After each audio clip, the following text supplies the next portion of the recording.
Assalamualaikum warahmatullahi wabarakatuh. Halo teman-teman, di sini di video kali ini saya akan menjelaskan mengenai salah satu periode seni rupa di Indonesia, yakni seni rupa pada periode Moi Indi. Apa sih periode Moi Indi itu? Moi Indi merupakan aliran seni lukis yang berkembang pada abad 19 hingga awal abad 20 di Hindia Belanda. Saat itu, para seniman Belanda dan Eropa hanya melukis lukisan yang menggambarkan keindahan alam Hindia Belanda. Moi Indi dalam bahasa Indonesia berarti Hindia Elok, Hindia Jelita, atau Hindia Molek. Lahirnya aliran lukisan ini berawal dari para orang Eropa, khususnya Belanda, yang datang ke tanah jajahan dengan aliran lukisan romantisme. Disadur dari sudut kantin, kemunculan Moi Indi merupakan imbas dari kolonialisme di Hindia Belanda saat itu. Pihak kolonial membawa pelukis-pelukis Eropa untuk ditugaskan melukis kehidupan bumi putra. Bentang alam serta kegiatan masyarakat sehari-hari adalah idiom favorit mereka, tulis Ahmad Sultan dalam perjalanan Moi Indi dari berbagai generasi dan subversinya masa kini. Menurut Ahmad, kebiasaan memilih subjek lukisan sedemikian rupa itu kemudian membantu penelitian pihak kolonial untuk mengetahui lebih dalam kehidupan sebuah bangsa yang tengah dijajahnya. Ekonomi liberal yang dijanjikan oleh kolonialisme juga turut mendorong popularitas aliran tersebut. Ketika itu, kaum liberal menuntut pemerintah kolonial menyerahkan kuasa ekonomi ke tangan-tangan swasta. Agar menarik minat para pemodal Eropa untuk menanam saham maupun sekedar rekreasi di Hindia Belanda, maka pihak swasta ini membutuhkan media promosi. Dalam kepentingan seperti itulah, lukisan Moi Indi turut bekerja sebagai media propaganda. Lukisan Moi Indi pada masa itu, selain dengan kepentingan estetika, dijelaskan oleh Ahmad, juga digunakan sebagai media promosi paling mutakhir. Hal ini karena aliran ini mengusung naturalisme dengan gaya realistik. Lukisan ini memudahkan pesan eksotis kepada masyarakat Eropa, sehingga kemudian merayu mereka untuk bertandang ke alam Hindia Belanda, ataupun hanya sekedar mengoleksi karya lukis Moi Indi. Ahmad berpendapat kondisi sosial dan ekonomi di Hindia Belanda seperti itulah yang mengakibatkan lukisan Moi Indi mendapatkan banyak peminatnya. Gaya lukisan ini juga menandai kelahiran lukisan modern di Indonesia. Tetapi pada masa selanjutnya, aliran lukisan ini mulai dipinggirkan dalam kancah budaya Indonesia. Hal ini karena para seniman menilai aliran ini tidak mendukung perjuangan bangsa Indonesia yang berusaha mencabut panji kolonialisme. Perang dan kelaparan sebagai realitas masyarakat Indonesia begitu kontras dengan Moi Indi yang penuh keindahan alam tanpa bopeng, sindirnya. Awal mula Moi Indi.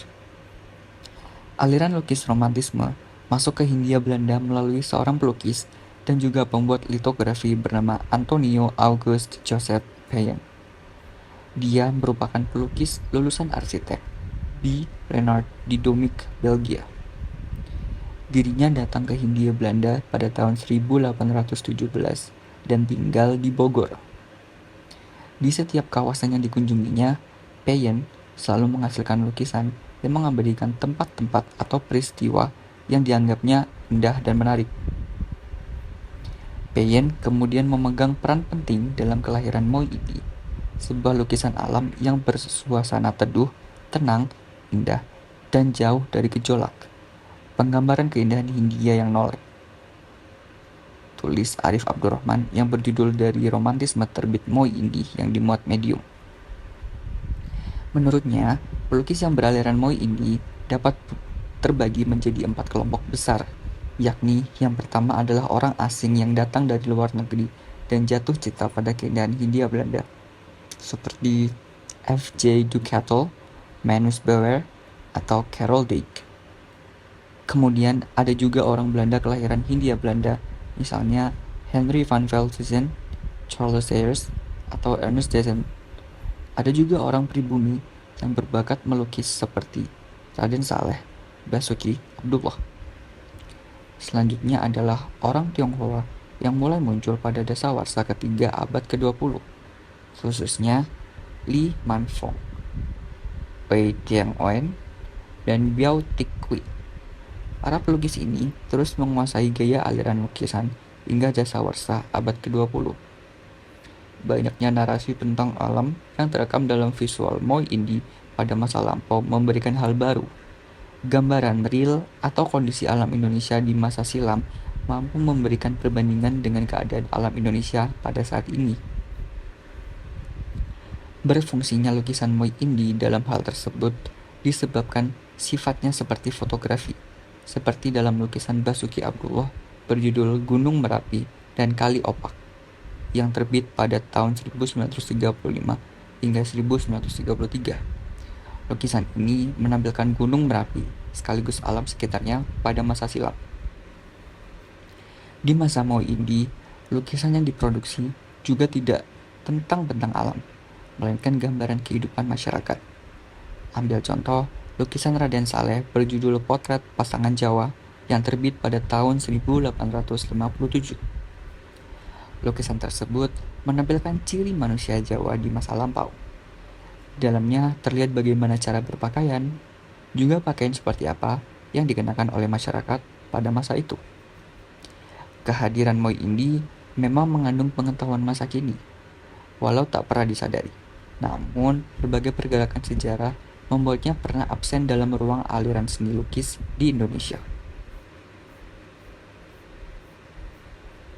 Pada mulanya, istilah Moi Indie pernah dipakai untuk memberi judul reproduksi 11 lukisan pemandangan cat air Ducatel yang diterbitkan dalam bentuk portofolio di Amsterdam tahun 1930. Namun, istilah Moi Indie itu kemudian menjadi populer di Hindia Belanda semenjak S. Sujojono memakainya untuk mengejek pelukis-pelukis pemandangan dalam tulisannya pada tahun 1939. Sujojono mengkritisi soal lukisan-lukisan pemandangan yang serba bagus, serba enak, romantis, bagai di surga, tenang, dan damai. Padahal itu tak menggambarkan realitas yang sebenarnya, jelas Arif. Kemunculan aliran realisme jiwa ketok pada 1930 yang dipelopori Sujojono memperkuat pengecaman terhadap Moi Indie beserta para seniman yang masih menggunakan gaya melukis tersebut. Kredo tersebut menekankan realisme sejati adalah kebenaran yang dilandasi dengan jiwa. Sebab tanpa itu, realisme hanya akan menjadi material tanpa kebatinan. Karena itu, bagi Sujojono, Moi Indie hanya berperan sebagai katalis ekonomi liberal. Bagi Sujojono, kesenian atau lebih khususnya seni lukis seharusnya tidak terpisah dari realitas kehidupan masyarakat sekitarnya. Karena itu, sebagai bentuk perlawanan, Sujojono mendirikan Persatuan Ahli-Ahli Gambar Indonesia atau biasa disebut Persagi pada tahun 1937. Dia tetap memegang pandangan realisme ini setelah Persagi bubar, serta kemudian saat dirinya terlibat dalam perkumpulan seniman Indonesia Muda dan Lembaga Kebudayaan Rakyat atau biasa disebut Lekra. Namun, setelah mengucapkan selamat tinggal pada dunia politik, Sujojono rupanya meninggalkan pula realisme. Setidaknya, dirinya tidak lagi menganggapnya sebagai satu-satunya aliran seni yang dianutnya. Sejarawan Ong Hok Ham dalam Hindia yang dibekukan, Moi Indie dalam seni rupa dan ilmu sosial yang dimuat Historia menyebut Sujojono akhirnya juga melukis Moi Indie karena ternyata mazhab ini sangat kuat berakar di masyarakat. Kedekatan Moi Indie dengan kehidupan masyarakat Indonesia membuatnya sangat kuat berakar di dalam masyarakat dan masih dihidupi hingga saat ini. Dan boleh jadi objek lukisan Moi Indie kali ini adalah gedung, aspal, hamparan sawah, atau beton. Mungkin sekian pemaparan mengenai periode Moi Indie di Indonesia. Sekian yang bisa saya sampaikan, kurang lebihnya mohon maaf. Terima kasih. Wassalamualaikum warahmatullahi wabarakatuh.